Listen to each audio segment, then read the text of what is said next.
Assalamualaikum warahmatullahi wabarakatuh. Perkenalkan, nama saya Haris Dayanti dari Prodi THP. Baik, saya akan memaparkan materi pengawetan produk pangan dengan suhu rendah atau pendinginan dan pembekuan. Pengertian pengawetan.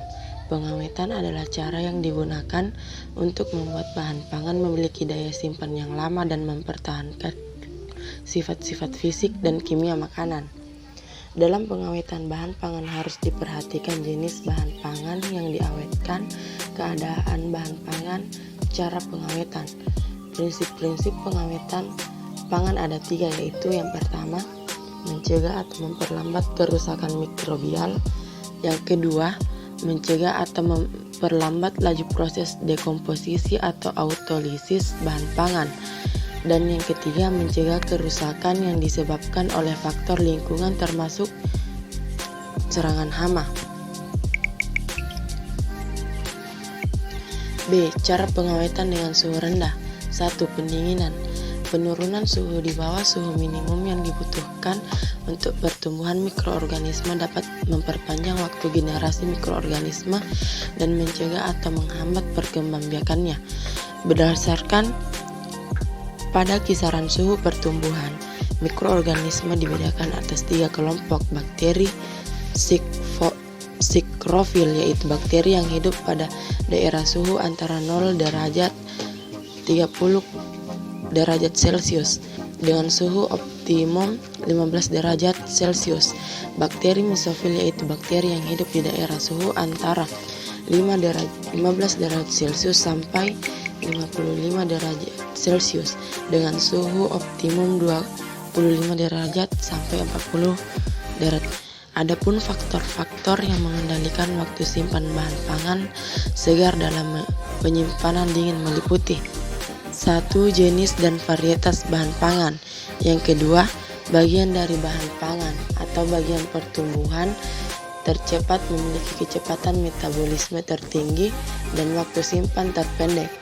Sebagai contoh, asparagus memiliki kecepatan respirasi relatif 40 dan waktu simpan pada suhu 2 derajat Celcius selama 0,2 sampai 0,5 minggu. Sedangkan bawang putih kecepatan respirasi relatif 2 dan waktu simpannya pada suhu yang sama selama 25 sampai 50 minggu.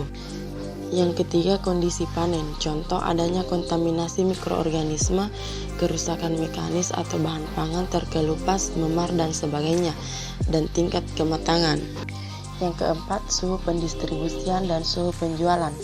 Yang kelima, kelembapan relatif pada ruang penyimpanan yang mempengaruhi kehilangan air atau dehidrasi. Adapun metode pendinginan, yang pertama, kamar pendingin. Untuk pendinginan yang sempurna, udara dingin dialirkan kecepatan aliran udara paling sedikit 60 meter atau menit. Komoditi yang tidak terlalu cepat rusak. Fred air cooling. Penekanan waktu pendinginan lebih cepat 200 sampai 400 menit. Produk yang sudah dingin harus segera dikeluarkan untuk mencegah kehilangan air selama pendinginan. Hydrocooling. Cara ini memakai air dingin sebagai media. Produk disusun dan dilewatkan melalui shower yang berisi air dingin.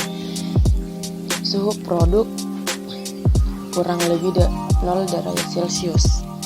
Keuntungan dari cara ini, produk dapat dibersihkan dan kehilangan air hanya sedikit, sedangkan kelemahannya bila tanah yang melekat pada produk tidak dapat dihilangkan semuanya. Kontak langsung dengan es. Cara ini adalah cara yang paling lama digunakan sebelum digunakan cara modern. Es dihancurkan, dicampur dengan air dan juga garam, lalu disemprotkan di atas permukaan bahan yang telah dikemas. Cara ini banyak digunakan untuk transportasi sayuran. Yang kedua, pembekuan. Pembekuan adalah suatu unit operasi di mana suhu makanan dikurangi di bawah titik pembekuan dan bagian air mengalami perubahan untuk membentuk kristal es. Dengan pembekuan, makanan dapat awet. yang dicapai melalui kombinasi dari suhu rendah, berkurangnya dan perlakuan pendahuluan melalui Blanchet, berbahan gizi dan mutu organoleptik sedikit apabila prosedur pembekuan dan penyimpanan diikuti. Jenis-jenis pembekuan: yang pertama, pembekuan biasa atau lambat, 12 derajat Celcius sampai dengan 24 derajat Celcius, berlangsung selama 30 sampai 72 menit. Kristal es yang dihasilkan berbentuk kasar atau besar. Yang kedua, pembekuan cepat atau quick freezing, kurang 24 derajat Celcius sampai dengan kurang 40 derajat Celcius. Waktunya yang dibutuhkan kurang 30 menit. Kristal es yang dihasilkan terbentuk halus atau kecil, itu lebih baik. Pada proses pembekuan, cairan akan mengalami peningkatan atau pengembangan volume dari cairan atau air menjadi beku hingga mengalami pengembangan besar 10%. Metode pembekuan: pertama, penggunaan udara dingin yang ditiupkan atau gas lain dengan suhu rendah, kontak langsung dengan makanan, contoh alat pembeku terowongan atau tunnel freezer. Yang kedua, kontak tidak langsung.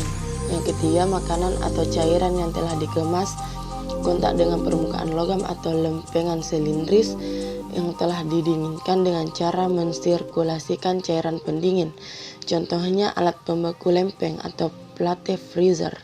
Yang keempat, perendaman langsung, makanan ke dalam cairan pendingin atau menyemprotkan cairan pendingin di atas makanan, misalnya nitrogen cair, freon, atau larutan garam. Adapun faktor yang mempengaruhi lamanya pembekuan: yang pertama, perbedaan suhu produk yang dibekukan dengan medium pembeku. Yang kedua, ukuran dan produk yang dibekukan. Yang ketiga, konduktivitas pada panas produk yang dibekukan. Yang keempat, luas permukaan produk. Yang kelima, jenis pengemas produk yang dibekukan atau jika ada kemasannya. Baik, itulah pemaparan materi dari saya. Sekian dan terima kasih. Assalamualaikum warahmatullahi wabarakatuh.